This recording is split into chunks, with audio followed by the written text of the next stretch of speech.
Good day, subscribers. Thank you so much for joining me. Today I am Jeremy. This is the Financial Education Channel, and today we're talking about buying a house versus renting a house or renting an apartment, guys. We're going to talk about all the different factors on when it makes sense sometimes to rent. It honestly does, and sometimes it makes sense just to buy and get that whole deal out of the way, guys. So I'll run through some scenarios with you guys today, and I hope you enjoy this video on renting versus buying a house, guys. Hit a thumbs up if you do. Let's get into this.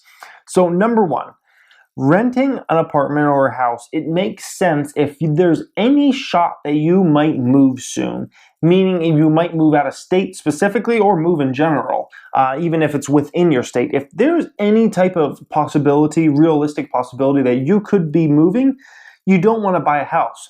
Reason being is sometimes you'll end up buying a house, and then what happens is you have to end up selling that house at a loss many times, unless it happens to be a hot real estate market and somehow the 6 months or year or 2 years you lived there, the market went up somehow. Then maybe you can make a profit out of it or maybe break even, but many times that's hard. I've seen many times, I work in the real estate industry because I have a real estate marketing company, so I get to see sometimes clients that will buy a house and then all of a sudden they're moving out of state with their job a year later and they have to take a $10,000, $20,000 loss on that house, guys, especially if it's a new house, because new homes that are built don't really have a resale market because they're new, for crying out loud. So they end up having to take a loss on that, guys. So if there's any realistic possibility of moving, just rent for the time being. And then once you get figured out that, yeah, I'm definitely more than likely going to stay where I'm at, then you can go ahead and worry about buying, guys. So that is number one key on if you want to rent. Number two, renting an apartment or a house makes sense if the real estate market is super hot. If it's a super hot real estate market and prices just skyrocketing, going left and right, might make sense just to rent it out at that time and hopefully wait for the market to drop a bit or at least stabilize where it's not such a hot market, guys. I've seen many times where people jumped in the real estate market when it was super hot, especially, the states I've lived in, well, two of the states I've lived in, one being Arizona, one being here in Nevada. I've seen the real estate market be high flying. People got in 2005, 2006, 2007, and they lost all their equity of their home, basically, after the recession. And many of them who actually stayed in those homes still have not even made it back to where that house value was at. And originally, guys, that's how bad it got. And that's not, those two states aren't the only two states. Every state suffered. Pretty much every state out there suffered during the recession, and housing prices fell extreme amounts. Florida's another huge one. A lot of parts of Texas, same thing, guys. So you don't want to just go out there and run out and get a house just because you see it's high flying and it's a hot market, because sometimes you could end up getting burned very bad, guys, and end up losing all your equity in that home, whatever you made for payments and whatnot, and then you might just end up walking away from the home or something. That's a really sad situation, guys. So if it's a really hot real estate market, you might just want to stay away. Number three here, guys, buying a house makes sense if you're planning to live there at least 5 years plus. But think about realistic possibilities that could happen. Are you thinking about maybe having kids if you're with a significant other? Maybe you already have a kid or two, or is there a possibility you might have another one and need an extra bedroom? Or you may be starting a business and you might need to use an extra bedroom as an office. All those kinds of things, guys. Think about how safe is your job. If you work for a company currently, how safe is that job? Is it a company that's kind of struggling right now and there's a chance you might be laid off or something? Then you might want to stick to a place that's as small as possible just in case that layoff does happen and you get stuck in that situation where you don't want to end up walking away from your home or something. So buying a house makes sense if you have your situation kind of figured out for the next 5 years and you've really thought it through. Well, what if this happens? What if this happens? Thinking about all the realistic possibilities. Obviously, freak things can come out of nowhere and happen, but think about the realistic possibilities, calculate those in your head and say, yeah, maybe it is worth staying here, in those kinds of things, guys. So that's a situation where buying a house makes sense. Number four, buying a house makes sense if the stock, or excuse me, not the stock market. I talk stock market so much in this channel, I start talking stock market. If the housing market, buying a house makes sense if the housing market is super soft. If it's a super soft housing market, guys, it really makes sense to go out there and buy a house.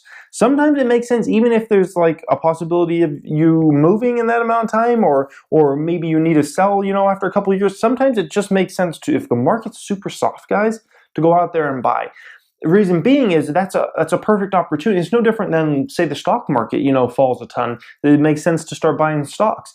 With the housing, especially here in Nevada, people that were buying in 2010, 2011, 2012, those people are up huge amounts of money on their homes. Their homes are generally valued tens of thousands of dollars more than what they bought. Some of them even hundreds of thousands of dollars more than what they bought at, guys. So if you ever come across a situation where the housing market is super soft and prices have fallen dramatically and those kinds of things, guys, that is a golden opportunity to go out there and purchase houses, guys, because it's honestly no different than the stock market, like I preach on this channel, guys. When things drop drastically, it makes sense to buy at that point, guys, when everybody else is getting out. Next one up here, guys. Number 5, buying makes sense if rental inventory is super low and the mortgage you can get on a house is less money than what you could get for rent. So I was in a situation like this when I lived down in Charlotte, North Carolina, where we were actually paying a rent more expensive than most mortgages around the area we were in. Now, we didn't buy at that time because we knew we were going to move very soon, so there was no point in buying a place and then moving. But if I would have stayed there, I absolutely would have bought ASAP. Because why the heck would you rent a place that's not even yours, as long as you can get the home loan and whatnot?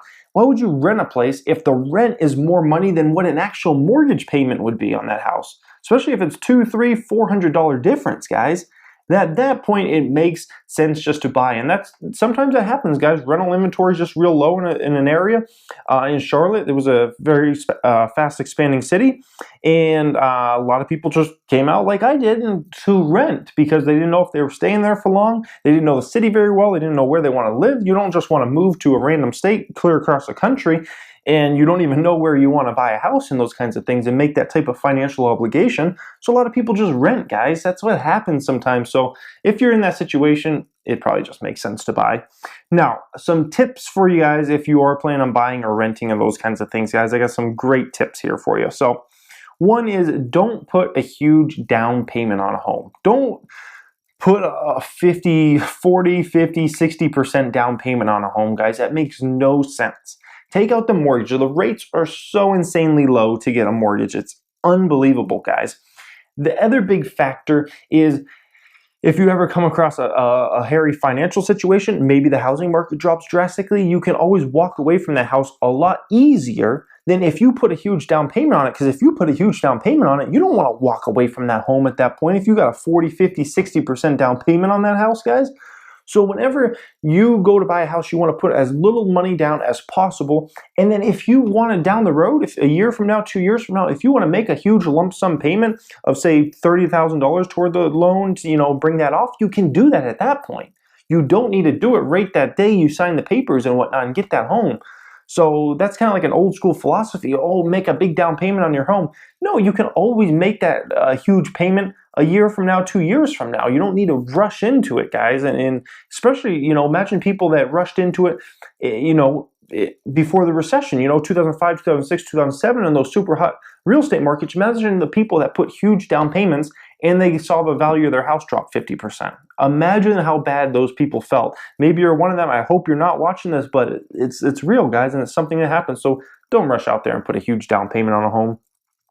Don't rent a place if it's more than 25% of your income. If the rent's more than 25% of your income, you're probably renting a place that's too expensive. You don't want to part with that much money when you're talking about renting a place, guys. The main reason is because you want to be able to save money, invest money, and you want to be able to buy a house at some point in time, right? Or a condo or whatever. You want to buy something of your own so you don't have to rent for the rest of your life. So don't rent a place that's more than 25% of your income, bottom line. And the last tip I have for you guys, try not to rent if you have pets. If you have pets, renting is a bad idea, especially in an apartment community because, and some people think it's a good idea, but it's really a bad, because one, the place could get tore up, you're probably never going to get your cleaning deposit back if you have pets. You have extra fees you have to pay if you have pets, like a $250 fee per pet. Those kinds of things, guys, chances of the pet tearing something up and getting charged for that, it's a lot higher. You have neighbors that complain about the pets. It always happens, guys. I've seen, I've lived in plenty of apartment communities. throughout my, adult life as soon as I moved out of my parents and whatnot. And, I've had neighbors that someone complained about their dog and they were telling me about it. Yeah, this person complained about my dog and now I got to put this shock collar on it or whatever, guys. So try not to rent if you have pets. I mean, just at least rent a home if that's really necessary, but try to buy a home if you have dogs and cats and birds and all those kinds of things, because it's just going to be one big huge headache for you as a pet owner, basically. So I hope you guys enjoyed this today. If you're thinking about renting, thinking about buying, at least hopefully you have some good information out there now that you can kind of think about to yourself.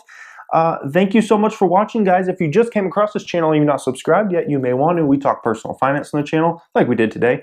We talk entrepreneurship. I'm an actual business owner. I give away so many of my business tips. We talk about the stock market, how to make your money into money more than anything on this channel. Thank you for watching, guys, and have a great day.